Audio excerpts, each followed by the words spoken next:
My colleagues staying and extending my thanks to Robert and Jack, and also María, even though he's not here today. I just want to thank you for inviting me to participate today. So, one can imagine the very first viewers of the south portal of Santa María de Uncastillo, examining it upon the church's completion around 1155, looking on in amazement as they recognized many a lively image frozen in stone. The well-known tale of the expulsion from paradise, the terrifying torments of a fiery hell, and also musicians, merchants, and even a tooth puller at work. As the principal parish church of a town in rural northern Spain, Santa María reached a group of people for whom images were a rarity.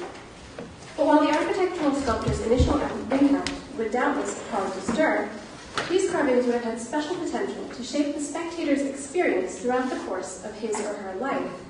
And the abundance of images drawn from the earthly world suggests the sculpture was specifically designed to reach out to Uncastillo's principally lay viewership from the town and the surrounding countryside. Santa María thus offers a unique opportunity to examine the reception of a 12th century lay community, still an underexplored issue in the study of medieval sculpture, though the potential responses of its spectators are not easily accessed. The difficulties of studying reception of viewers incapable of, and perhaps uninterested in, recording their thoughts for posterity are clear. Limited literacy among lay viewers served as one obstacle, while the challenges of identifying and understanding iconography, inadequately explained by textual sources, present another. In an essay on the implications of literacy and illiteracy for the study of medieval art, Michael Camille lamented that where profane forms of Romanesque architectural sculpture are concerned, it is, quote, useless for the art historian to attempt to reconstruct the multiple meanings, the conversations, and the ribald laughter which the mingling of men and monsters evoked, end quote. Camille also argued that modern scholars are faced with the irretrievability of Romanesque images existing outside of what he called textual tyranny. While Camille had a point, we can never pin down the exact thoughts of the medieval viewer, especially where the intended significance of an image is not entirely clear. Endeavoring to understand the reception of those images without textual sources is hardly a useless activity. Moreover, I hope that it is possible to gain a sense of what response may have been like among illiterate lay spectators, despite their silence in the textual record, based on what is known of their experiences. I approached the subject of reception in Uncastillo from the perspective that, though certain basic aspects of visual cognition are innate, the experience of viewing and interpreting images is largely a culturally determined activity, informed in the case of Uncastillo by the laity's knowledge of catechism, received wisdom, and understanding of social dynamics. As such, I propose a viewing community centered in Uncastillo that was shaped by settlers' shared experience of life in the Kingdom of Aragon, and I seek to demonstrate that inquiry into 12th century Uncastillo's social, historical, and cultural context can elucidate the laity's relationships to images intended to mediate their beliefs and behavior. Santa María was built between roughly 1130 and 1155. The likely patrons at the project's initiation were the town's tenentes, the Bernese Viscount Gaston IV, known as the Crusader, and his Aragonese wife, Doña Teresa, and the couple appears to have been instrumental in bringing both Bernese and Aragonese sculptors to Uncastillo. Gaston was a significant figure in determining the Kingdom of Aragon's fate during the first third of the 12th century, because he led the sieges of two crucially important Muslim-held cities, Zaragoza in 1118 and Tudela in 1119. Though his own domain lay in Bearn, Gaston served King Alfonso I of Aragon, who presented him with the custodianships of Zaragoza and Uncastillo in gratitude. The participation of a knight from north of the Pyrenees in Aragon's conquest of territory was not unusual, and some, like Gaston, stayed on in order to undertake the development and repopulation of the kingdom in the wake of conquest. Repopulation was especially critical to northern Aragon, which had always been sparsely inhabited, and royal charters, called fueros, encouraged migration by promising law and order, land, freedom, and financial incentives to would-be settlers. A number of surviving charters reveal energetic efforts to attract settlers to Uncastillo, though the actual impact of repopulation is perhaps most palpable in the fact that no less than 6 churches were constructed there during the 12th century, and the development of the town's built environment points not only to a rise in population, but also, and more importantly in my view, to evidence of strong community ties, or the desire for strong community ties. Comparable to many other settlements in Christian Iberia, Uncastillo's dynamic process of repopulation characterized 12th century life, leading to urban growth, social change, and the formation of town identity. Consequently, these experiences shaped viewers' attitudes towards what they saw in their parish church's monumental sculpture, especially where the images make reference to mundane life or to local traditions. In what follows, I will discuss 3 case studies of sculptures from Santa Maria in light of the contextual clues that may have guided the responses of 12th century viewers. These cases respectively touch upon the nature of lay devotion, the perspectives of the town's female viewership, and the legacy of Aragon's territorial conquest. The first image I turn to is a tympanum depicting the adoration of the Magi, now set into Santa Maria's 18th century west facade. Physical and textual evidence suggests that the tympanum could have formed a part of the Romanesque west portal or the south portal, though its original location remains unresolved. Whatever its initial placement, the tympanum's content, size, and intended positioning above a doorway made it the spiritual heart of its sculpted ensemble. The image follows a standard compositional formula. On the left-hand side, the 3 Magi approach the Virgin and Child, who are seated under a draped baldachin placed slightly off-center. At the far right, a kneeling man holds high an unfurled phylactery. While Joseph often appears in similar adoration compositions, as in the nearby churches of Agüero and Biota, which you see here, the figure in the Uncastillo tympanum appears to be a prophet, likely Isaiah, who, in addition to having prophesied the virgin birth of Christ, foretold the Magi's visit. By pairing the prophet with the Epiphany, the image illustrates the fulfillment of the Old Testament in the New by means of the Incarnation. Apart from the atypical inclusion of the prophet, the Magi's depiction with tall walking sticks stands out as an infrequent iconographic portrayal, though it does have a parallel in the Victoria and Albert Museum's whalebone adoration. The staffs may serve to literally illustrate part of Isaiah's prophecy, "The Gentiles shall walk in thy light," which is Isaiah 60, verse 30, in which the Gentiles are understood to signify the Magi. More broadly, the staffs suggest the 3 visitors are humble travelers arriving on foot, a detail that implicitly modifies a contemporary iconographic convention of the story's preceding episode, The Journey, in which the Magi are often depicted on horseback. More specifically, the walking sticks have led Dulce Ocon and Paloma Rodriguez to argue convincingly that the Magi are depicted here as pilgrims. As the quintessential example of travelers seeking holy presence, the association of the Magi with pilgrimage has roots in early Christian culture, though medieval authors also continue to make this connection.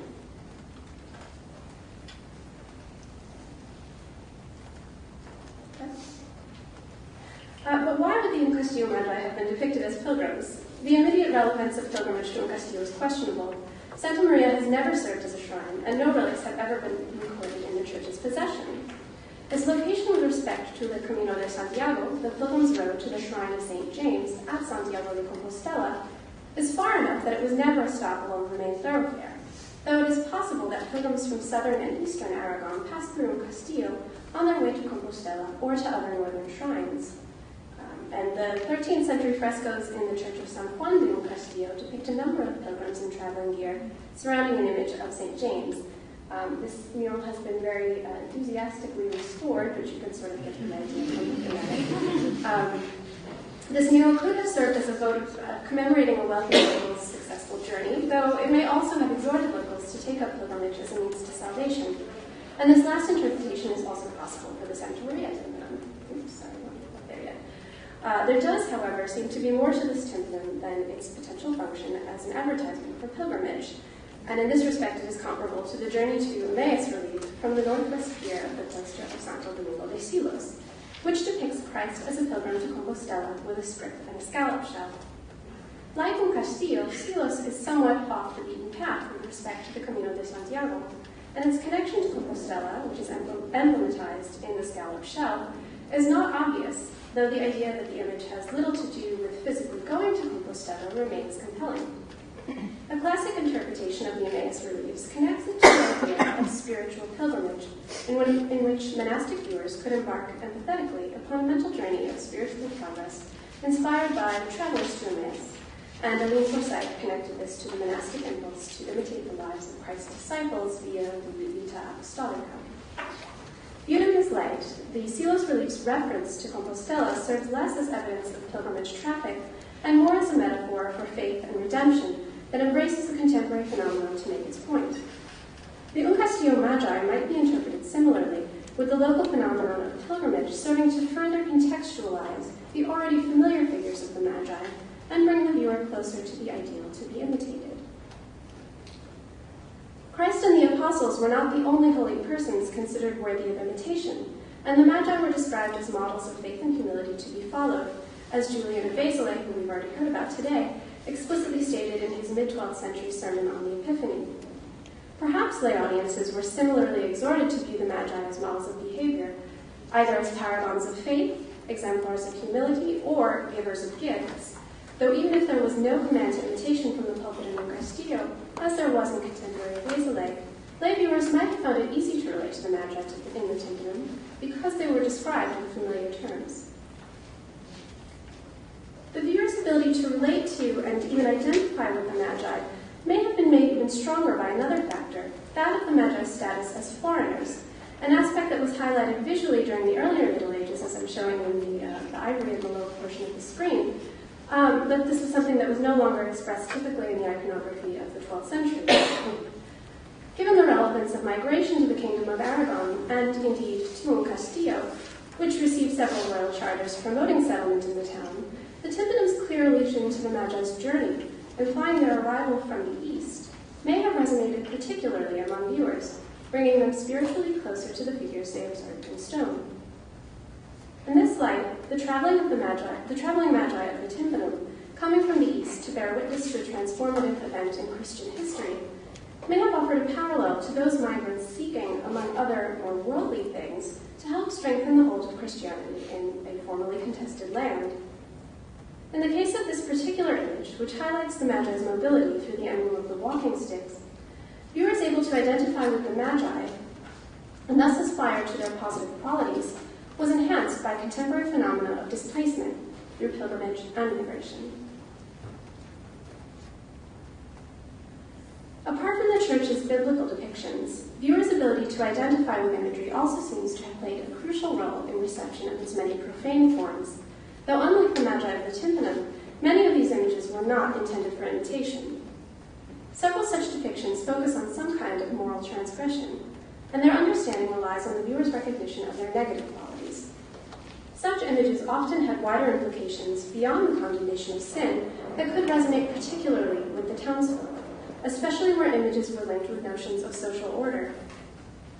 And with this in mind, the second case study I turn to concerns Santa Maria's several depictions of sexual transgression, which, though a popular theme among Romanesque churches, takes a variety of forms at Uncastillo. The representation of women in these examples, and the factors that may have determined female viewers' responses to them, interest me particularly. The images in question include depictions of amorous couples, as well as more disturbing scenes of sexual molestation, all of which speak to a general interest in combating the vice of lust within the community. Both men and women are implicated in this vice, but while non-biblical men engage in a variety of other activities elsewhere within the sculpted ensemble, non-biblical women are almost exclusively depicted as sexual partners or victims, or alternatively, as you can see on the far right, as lascivious performers. This imbalance suggests the value and dangers of women's reproductive abilities above all other qualities, as well as illustrating our commonly held medieval perspective that women were more susceptible to lust than men. As a result, the relegation of the sculptor's non-biblical women to sexualized personas may have been intended to refute women's claims to real prominence in the community by reducing them to mere bodies. In particular, the Church's two depictions of sexual molestation speak volumes about women's places within the social hierarchy, their presence in public, and their relationships vis-a-vis men. One, found on a corbel among the eaves of the apse, offers a variation on a similar image from the south portal. Both sculptures depict a man touching a woman's chest, either above her clothing or below, suggesting and evidently condemning a non-consensual act. The men dominate the compositions, physically overcoming and destabilizing the women with respect to the ground. The images condemn the vice that lies behind the act, but through the depiction of women's ability to be physically overpowered by men, they could sharply remind the viewer of the overarching power dynamic between the sexes. Given the contemporary concern for legislation regarding the violation of women in 12th-century Aragon, the legal dimensions of these images would not have been lost on female viewers. By virtue of their content, these images may allude to raptus, which was during this era a category of offenses that encompassed non-sexual activity as well as the abduction of young women against their wills or the wills of their parents. Men could escape punishment for raptus in northern Aragon, as the Fuero of Cornago indicates, through the offering of protection to any man who had committed this crime elsewhere. The Fuero of Jaca, granted to Uncastillo in 1169, exacted fines from perpetrators or required them to marry their victims. Given this background, the images from Uncastillo may have been all the more disturbing to female viewers, who were reminded daily of the reality of sexual violence in a region where law and order were only gradually established, and a blind eye could be easily turned to such crimes. Another key aspect of these images is their exterior display, and while their placement may reflect the idea that such imagery was more appropriate for spaces outside of the sanctuary, they may have incited an additional understanding where women's presence in public life was concerned. By virtue of their location, the depictions of molestation, together with the images of amorous couples, expose intricately private acts, generally hidden from public view, to communal examination. The presence of these uncensored depictions in the town's shared spaces evokes community involvement in the private lives of its members. In medieval Aragon, a woman's legal position was based not just on biology and marital status, but also on her individual fama, or reputation. As such, any case brought by or against a woman in court on any issue would be supplemented by the testimony of the community in which she lived, and the relative strength of her reputation, good or bad, would carry significant weight in determining the verdict. The community therefore played an important role in dictating and attempting to regulate behavior, and so the sculptural exposure of private acts in a public forum at Uncastillo may have served as a blunt reminder of the delicate balance between individual reputation and community, which was not the same for women as it was for men. Turning away from the social dynamic within the town, the third example I will discuss today concerns the town's role within the kingdom at large. The innermost capital on the left-hand side of the south portal depicts a very popular Romanesque motif, though this example is somewhat unusual. This battle scene captures a crucial moment in a struggle between three men. At the center, a cavalier, now missing his head, brandishes a sword, while gripping his horse's bridle. Before him, a boy on foot prepares to launch a rock. At right, another standing figure, carrying a highly decorated round shield, creeps up behind the rider and aims a short spear directly at his neck. A tense captured moment, the rider is distracted by the rock thrower and tragically unaware of the sneak attack behind him. The sculpture's subject has been debated, though a prevailing view holds that it communicates a moral allegory, the contest between good and evil. Indeed, this is a convincing interpretation, though the unusual specificity of this representation suggests allegory is conveyed through the depiction of a very specific event, and it is my contention that Uncastillo's townsfolk would have recognized in this image the defining struggle of their existence, one that served as an emblem of community identity. The capital is in fact quite unusual. With its detailed rendering of three very different figures, it is a far cry from most other Romanesque depictions of armed conflict, which often pit equally matched combatants against each other, whether identical mounted knights, as you see above in the Doña Sancha sarcophagus, or men on foot with clubs and swords, as you see on this detail from Carillon de Condés. The combination of horsed and unhorsed combatants emerges as the most apparent and perhaps most important piece of information to be gleaned from this image. In this respect, the capital recalls a more famous work depicting mixed combat, the Bay Tapestry, which differentiated the equestrian Normans from Anglo-Saxon foot soldiers. Though there's no direct link between them, the embroidery offers a parallel to the capital, suggesting the discrepancies between the figures in the Uncastillo example were meant to underscore difference, depicting two opposed sides of a conflict, perhaps in addition to signaling the favor of the rider from his elevation on horseback. While I have not identified a textual source for the capital, it seems possible that it stems from an actual event related to the Christian conquest of the peninsula. Uncastillo's involvement in a very prevalent and long-standing conflict, of course the territorial battles between Muslims in the south and the Christian north, suggests that the sculpture has a specifically Arthurian interpretation. Uncastillo stood at the edge of the frontier between Aragon and the Taifa of Zaragoza until the first decade of the 12th century. Even though its fortress had been in Christian hands since at least the early 10th century, long before many of the other nearby settlements, it remained at the front line of battle through the first quarter of the 12th century. And it has been suggested that the castle served as a staging ground for the siegings of the surrounding Muslim settlements. Even as Aragonese armies advanced southward, Uncastillo's Béarnais tenente, Gaston IV, and his son Santu continued to fight. The past and continued relevance of the Christian conquest to Uncastillo would have made the depiction of Christian-Muslim conflict highly appropriate for Santa Maria. As I mentioned, the sculpture is notable for its very explicit depiction of conflict, rarely expressed with such specificity in the visual language of the Romanesque. It is usually very difficult to identify with precision the depiction of Muslims, as there exists very little visual differentiation among representations of warriors during this period.